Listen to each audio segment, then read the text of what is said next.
Hi అండి, నేను Monica. Welcome back to Monica home tips. ఈ రోజు మనం ఈ వీడియోలో బూందీ గరిట యూజ్ చేయకుండా మోతీచూర్ లడ్డు ఎలా తయారు చేసుకోవాలో తెలుసుకుందాం.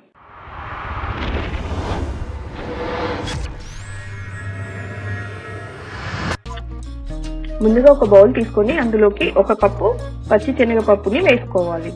ఇది వాటర్లో కడిగి శనగపప్పు మునిగేంత వరకు వాటర్ని పోసి 2 అవర్స్ నానబెట్టుకోవాలి.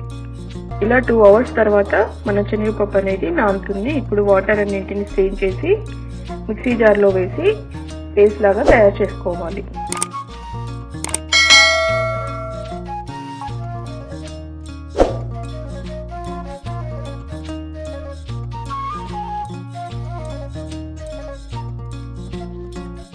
ఇలా మనం మెత్తటి పేస్ట్ని రెడీ చేసుకోవాలి.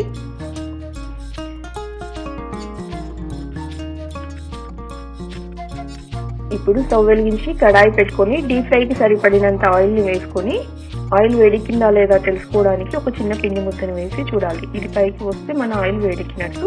ఇప్పుడు ఇందులో మనం ముందుగా ప్రిపేర్ చేసుకున్న శనగపప్పు పేస్ట్ని చిన్న చిన్న ముద్దలుగా వేస్తూ ఫ్రై చేసుకోవాలి. ఇలా వేయించుకునేటప్పుడు లో టు మీడియం ఫ్లేమ్లో వేయించుకోవాలి. అలాగే ఇది కలర్ అనేది చేంజ్ అవ్వకుండా ఈవెన్గా క్రిస్పీగా ఫ్రై అయ్యేలా చూసుకోవాలి. ఇలా క్రిస్పీగా ఫ్రై అవ్వాలి, కలర్ అనేది చేంజ్ అవ్వాల్సిన అవసరం లేదు. ఇలా ఫ్రై అయిన తర్వాత దీన్ని మిక్సీ జార్లో వేసుకొని మోతీచూర్ ఎలా ఉంటుందో దానిలాగా కోర్స్గా గ్రైండ్ చేసుకోవాలి. ఇలా మన మోతీచూర్ అనేది ఎలా ఉంటుందో ఆ విధంగా దీన్ని గ్రైండ్ చేసుకోవాలి.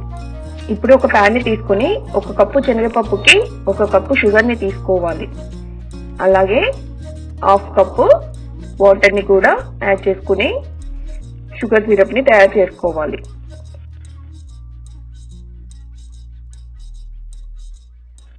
ఈ షుగర్ సిరప్ అనేది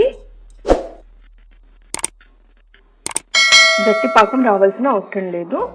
ఇలా వీడియోలో చూపించినట్లు కొంచెం స్టిక్కీగా తయారవుతే సరిపోతుంది. ఇప్పుడు ఇందులోకి ఫుడ్ కలర్ కావాలంటే వేసుకోండి, లేదంటే స్కిప్ చేయవచ్చు. కలర్ కోసమని నేను ఫుడ్ కలర్ని యాడ్ చేస్తున్నాను. దీనిలో మనం ముందుగా కోర్స్గా గ్రైండ్ చేసుకున్న మోతీచూర్ పౌడర్ని ఇందులోకి వేసుకోవాలి. మనం వేసిన ఈ మోతీచూర్ పౌడర్ అలాగే షుగర్ సిరప్లో కలిసేలాగా ఈవెన్గా కలుపుకోవాలి. షుగర్లో ఉన్న వాటర్ అనేది ఎవాపరేట్ అయ్యేంత వరకు లో ఫ్లేమ్లో ఒక 3 to 4 మినిట్స్ వరకు కుక్ చేసుకోవాలి. ఇలా ఉండలా ఫామ్ అవుతున్నప్పుడు స్టవ్ అనేది ఆఫ్ చేసుకోవాలి.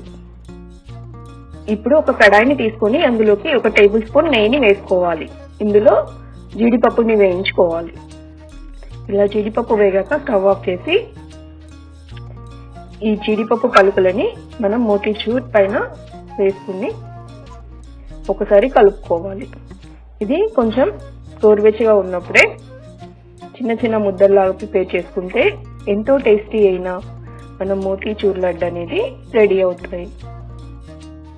ఇలా లడ్డూలాగా ప్రిపేర్ చేసి ఒక సర్వింగ్ బౌల్లోకి తీసుకుంటే మన మోతీచూర్ లడ్డు అనేది రెడీ. ఈ వీడియో కనుక మీకు నచ్చినట్లయితే లైక్ చేసి మీ ఫ్రెండ్స్ రిలేటివ్స్కి షేర్ చేయండి. మా ఛానల్ని మొదటిసారి చూసినట్లయితే సబ్స్క్రైబ్ చేసుకుని బెల్ ఐకాన్ని ప్రెస్ చేయండి. Thank you for watching this video.